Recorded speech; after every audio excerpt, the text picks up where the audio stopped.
Hi, I'm Sandra Oh, Hi, I'm Mina Shum. and this is Floored.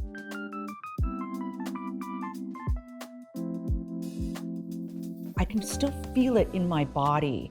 What it felt. I remember, I gotta tell you, I did not fucking warm up before that scene, and I like blew out my legs, and I couldn't walk for like the next 2 days because I was running so fast. But that feeling of like, I need to start my life. I'm going to start my life, and I'm going to fight for starting my life. That part I still do feel. You know, you're really, really wound, in some ways, wound tight when you're in your 20s. Yeah. And there's so much that's unknown and that just doesn't exist for us anymore. Yes. Well, for instance, brand new set, first feature, right? Coming onto a set, and I'm the director. It's not a new experience anymore. I'm still jittery the first day, anytime I do anything, right? But there's a sort of a groundedness. I think I used to talk faster. I think I used to have more like nervous energy, where it's like now I'll just listen, because I don't have to be pitching myself into a room all the time, right? That was like when I was younger, I just felt like you're fighting so hard to be seen. Whereas now it's like, would you say even on your own sets? I've been on, well, certainly not on my own films, because if it's my own film, they all know she wrote it, she's directing it, she's probably the producer on it. But certainly, like when I'm directing a television show, I've had to stop and go. People have stopped me, and I've had to go. No, I'm the director. Like they're like, we're shooting a film right now. Oh yeah, because they can't tell that I'm the director, right? Wait, still? When's the last time that happened? Well, that sucks. Sorry. If I was taller and wore a baseball cap, then they would immediately, the authorities there.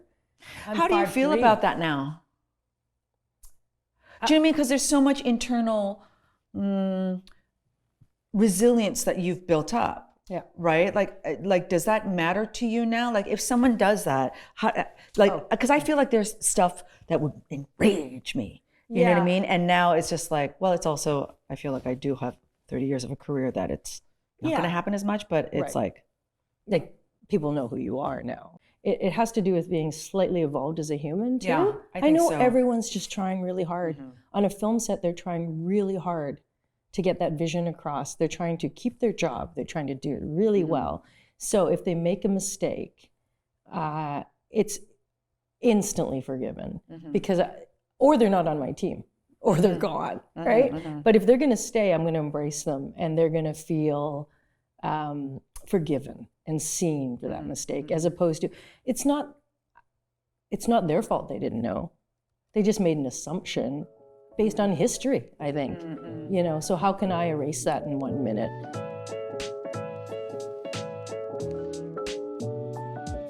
If we were to trace a part of our history, you can do it through your films. My question is, like, were you like conscious of that? Like, were you at a certain, like, were you ever conscious? Like, what were you conscious of? Like when you know what I mean? Yeah. No, I was conscious. No. Right? So, because like now I see, oh, here's this library, here's this meaning. It's not just one thing about this. Now, after 30 years, there's meaning and significance and real importance of knowing who we are as our own people, as Canadians, and you can actually go to this filmmaker's work for it.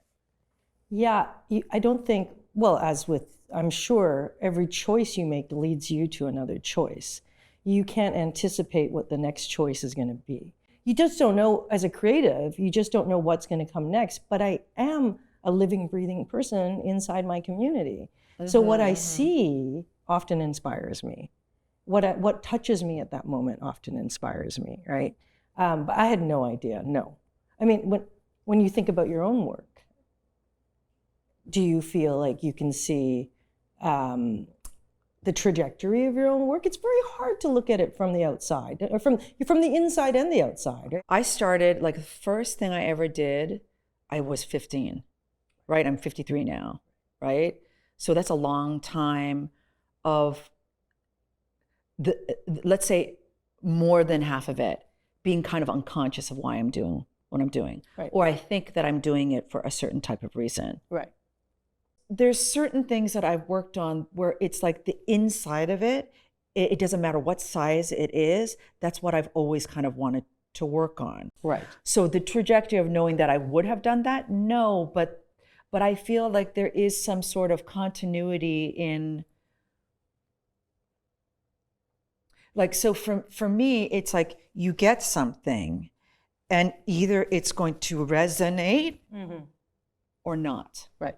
Right. And then I feel like I've become much better at kind of getting like really discerning about what that is. Whether you look in a close-up, full frontal to express your feelings, or make a very different choice to turn away, that's something you're exploring as an actor, right? So I have that similar kind of impetus when I'm like, it can't be same old to me. There has to be. I'm a little bit walking on a tightrope. I'm gotta solve the problem, right? That's the thing that ignites me. And then you are really sort of widening the scope in which people are receiving information. I hope.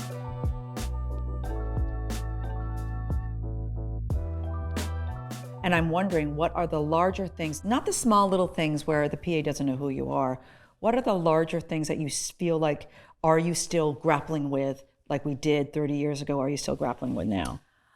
Oh, well, I make the mistake, or I have the calling to create parts for women. Often women of color, often women who look like me, and that is hard for financing.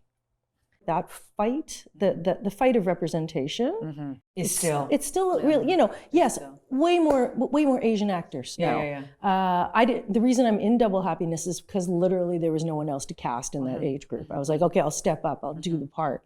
But now I'd have tons of choices for that part, but they're often not the lead of a movie. They're not that person who's going to finance a film and get it done. I will say, Double Happiness had the longest shooting schedule I've ever had. Do you remember? Okay, so we were in the midst of shooting Meditation Park, and I remember talking to Wunstorf, and I was like, dude, why does this feel harder? Like, why does this feel harder? Like, so much of the original team was together, and it's like, why is this so much harder? And he goes, we have like 5 days less. Yeah. And like halfway through the shoot, you had to like, I cut a day. You cut a day. Yeah. I mean, that's so hard, and that's so hard. And I remember feeling frustrated. It's like, oh, here we are, 3 decades into this collaboration, 3 decades into your career as a filmmaker. You've already done like 4 features, blah blah blah. Why is this harder? And having to question or realize that it's like, oh, I have this assumption that this thing is supposed to go like that. Yeah. Right. But what did you feel about that moment when it was like, you have to cut out a day? Oh, God. Yeah. Well, that was discussed the day before. Actually, it was really funny because the set of Meditation Park is a block away from my house. I remember, right? So suddenly the 2 producers show up, Stephen and Raymond, and they're walking me back to my house. And I'm like, what's going on? What's happening? I know. I'm in trouble. And so suddenly the producers are like, we won't have time to finish. We won't have money to finish this film unless you can cut a day. And I went, and so I'd shot all day. I went home, rewrote the script, collapsed a bunch of things together, and I was ready the next day. But I didn't sleep very well that night, let me say.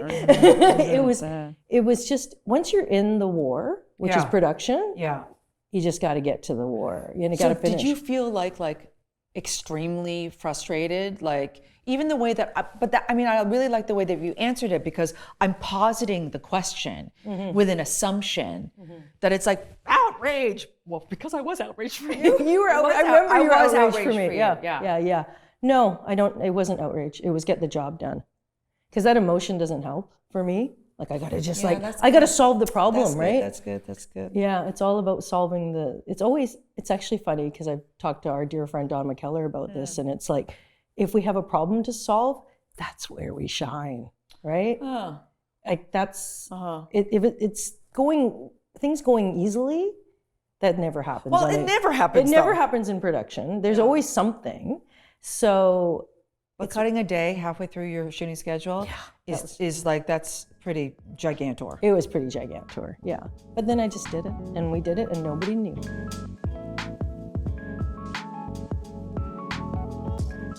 It's like, for me as an actor, it's like I am the interpreter, right? So I like working with the same people who I feel I understand their voice. Right. Right. Yeah. I understand their voice, and something has to happen where it's like they understand, one, either my ability or give me a lot of freedom. Right. I always think like the stories I'm interested in telling, I'm a little scared to tell. There's a risk factor in it. If it was easy peasy, I think there always has to be a risk. yeah, if it was easy peasy, I don't know if I'd choose that project or follow that storyline all the way through or finance something over 4 years to get it made, right? That's a lot of life force. It's a lot, yeah. It's a lot of life force that you have to kind of give to it.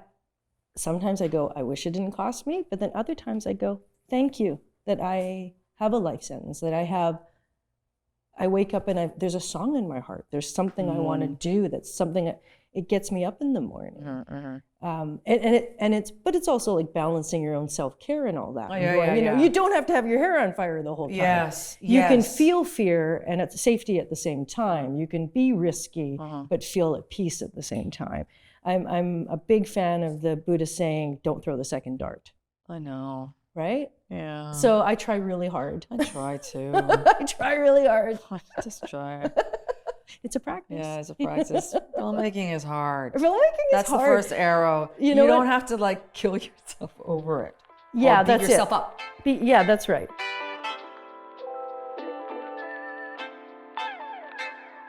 We're really lucky, honestly, that we met each other at the very beginning. I know. At the very beginning, because I think Double Happiness created enough waves, and I feel like the Canadian film scene, and not only the Canadian film scene, but it's like the independent film scene in North America. Let's just say North America, in the 90s, in the mid 90s to the aughts, was really strong. There were, filmmakers who were making their own films about their own selves.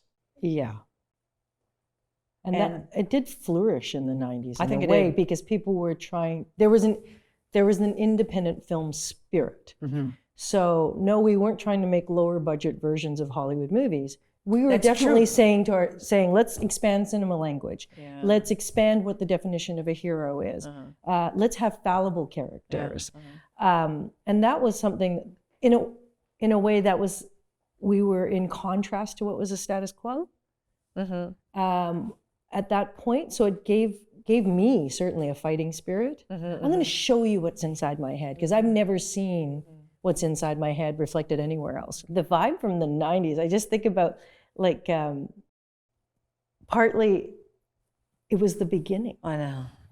right? I just hope you feel like it's also the beginning, because it is the beginning. It's always the beginning. It is, and it's also sometimes always the beginning, because I feel like, okay, finally, I feel like I can start my career now. I know. Okay, I'm ready. I'm ready. yeah. There is that thing of like every moment is new, and with every project, it feels like it's always the same hard, always impossible. You give of yourself when you make it. You leave a piece of yourself in the film. You leave everything you have on the floor. But there's no other way. Like I don't actually see another way of doing it. And then you start again. Then it's the beginning again once you finish the project.